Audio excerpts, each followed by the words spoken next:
అంటే కేవలం సరిహద్దుల్లో సైనికులు కాల్పులు జరుపుకోవడం మాత్రమే కాదు. యుద్ధం అంటే శత్రువు ఊహించని విధంగా వాడి అస్తిత్వాన్ని తుడిచిపెట్టడం.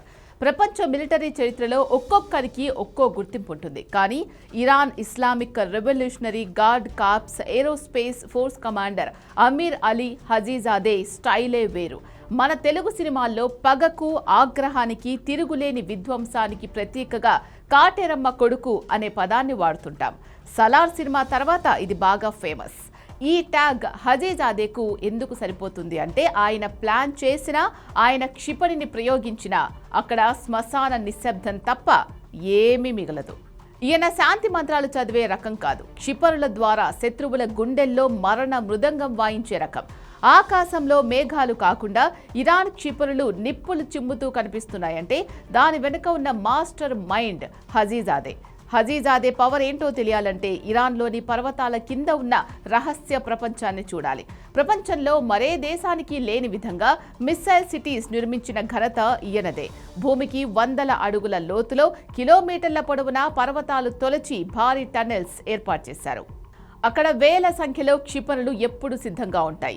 శత్రువుల ఉపగ్రహాలు కానీ, గూఢచారులు కానీ ఎంత వెతికినా ఇవి దొరకవు.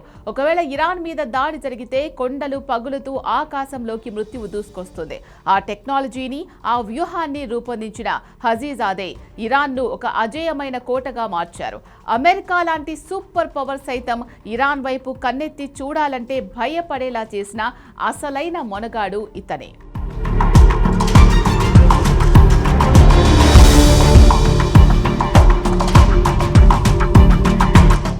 చరిత్రలో ఎవ్వరూ చేయని సాహసాన్ని హజీజాదే చేసి చూపించాడు. 2020లో ఇరాన్ వీరుడు ఖాసిం సులేమానీని అమెరికా అన్యాయంగా చంపినప్పుడు ప్రపంచం మొత్తం ఇరాన్ ఏం చేస్తుందో అని చూసింది. ఇప్పుడు హజీజాదే నేరుగా రంగంలోకి దిగాడు. అమెరికాకు చెందిన అత్యంత భద్రమైన అల్ అసద్ ఎయిర్ బేస్ మీద డజన్ల కొద్దీ బాలిస్టిక్ క్షిపణులను ప్రయోగించారు. రెండో ప్రపంచ యుద్ధం తర్వాత ఒక అగ్రరాజ్యం మీద నేరుగా ఇలాంటి దాడి చేసిన ఏకైక నాయకుడు హజీజాదే. అది కేవలం దాడి కాదు, అమెరికా అహంకారం మీద వేసిన దెబ్బ. 2019లో అమెరికాకు చెందిన అత్యంత ఖరీదైన అత్యాధునిక గూఢచారి డ్రోన్ గ్లోబల్ హాక్ను ఇరాన్ కూల్చివేసింది. ఆ ఆపరేషన్ వెనుక ఉన్నది హజీజాదానే. 60,000 అడుగుల ఎత్తులో ఎగురుతున్న డ్రోన్ను స్వదేశీ టెక్నాలజీతో కూల్చివేసి మా ఆకాశంలోకి వస్తే పక్షిని కూడా వదలం అని అమెరికాకే వార్నింగ్ ఇచ్చారు. ఈ ఘటనతో హజీజాదే పేరు ప్రపంచ రక్షణ రంగంలో మార్మోగిపోయింది. గతంలో క్షిపణులు అంటే ఎక్కడో వేస్తే ఇంకెక్కడో పడతాయి అనే పేరు ఉండేది. కానీ హజీజాదే నాయకత్వంలో ఇరాన్ మిసైల్స్ 10 మీటర్ల లోపు ఖచ్చితత్వంతో లక్ష్యాన్ని కొట్టగలవు. వేల కిలోమీటర్ల దూరం నుంచి ప్రయోగించినా సరే శత్రువు భవనంలోని ఒక నిర్దిష్టమైన కిటికీని కూడా కూల్చగలిగే సాంకేతికతను ఆయన సాధించారు. దీన్నే సర్జికల్ స్ట్రైక్ పవర్ అంటారు. హజీజాదే కేవలం క్షిపణులకే పరిమితం కాలేదు. ప్రపంచాన్ని వణికిస్తున్న షాహెద్ డ్రోన్ల వెనుక ఉన్న అసలు మాస్టర్ మైండ్ ఈయనే. ఈ డ్రోన్లను కామికేజ్ లేదా సూసైడ్ డ్రోన్స్ అంటారు. అంటే ఇవి లక్ష్యాన్ని చేరుకున్నాక బాంబులా పేలిపోతాయి. అతి తక్కువ ఖర్చుతో తయారయ్యే ఈ డ్రోన్లను వందల సంఖ్యలో శత్రువుల మీదకు వదిలి వారి కోట్లాది రూపాయల డిఫెన్స్ సిస్టమ్ను హజీజాదే నిర్వీర్యం చేస్తారు. చవకైన ఆయుధంతో ఖరీదైన వినాశనం సృష్టించడం ఈయన స్పెషాలిటీ. మ్యాప్లో ఇజ్రాయెల్ ఎక్కడున్నా హజీజాదే ప్రయోగించే ఫత్తా-2 హైపర్సోనిక్ క్షిపణి కేవలం 400 సెకండ్లలో టెల్ అవీవ్ నగరాన్ని చేరుకుంటుంది. అంటే శత్రువు టీ తాగే లోపు నగరం బూడిదైపోతుంది. ఈ క్షిపణులు గాలిలో పాముల వంకరలు తిరుగుతూ వెళ్తాయి కాబట్టి వీటిని ఏ రాడార్ కూడా పట్టుకోలేదు. నేను కొట్టే దెబ్బ నీకు తగిలే వరకు తెలియదు అనే రేంజ్లో హజీజాదే టెక్నాలజీని డెవలప్ చేశారు. ఇది శత్రువుల మీద చేసే ఒక రకమైన మానసిక యుద్ధం.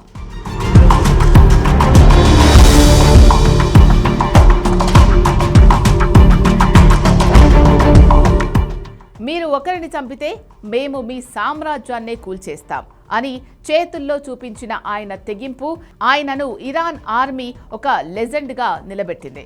అందుకే ఆయనను కేవలం కమాండర్ అనడం కంటే శత్రువుల పీడ కళ అనడం సబబు. ఇజ్రాయెల్ వద్ద ఉన్న ఐరన్ డోమ్ లేదా అమెరికా వద్ద ఉన్న అత్యాధునిక డిఫెన్స్ సిస్టమ్స్ గురించి అందరికీ తెలుసు. కానీ హజీజాదే వ్యూహం ముందు అవి కేవలం బొమ్మల్లా మారిపోతాయి. ఆయన ప్రయోగించే సాచురేషన్ అటాక్ పద్ధతిలో వందల సంఖ్యలో డ్రోన్లు ముందు వెళ్లి రక్షణ కవచాన్ని బిజీ చేస్తాయి. ఆ వెంటనే అత్యంత వేగవంతమైన బాలిస్టిక్ మిస్సైల్స్ వెళ్లి లక్ష్యాన్ని ముక్కలు చేస్తాయి.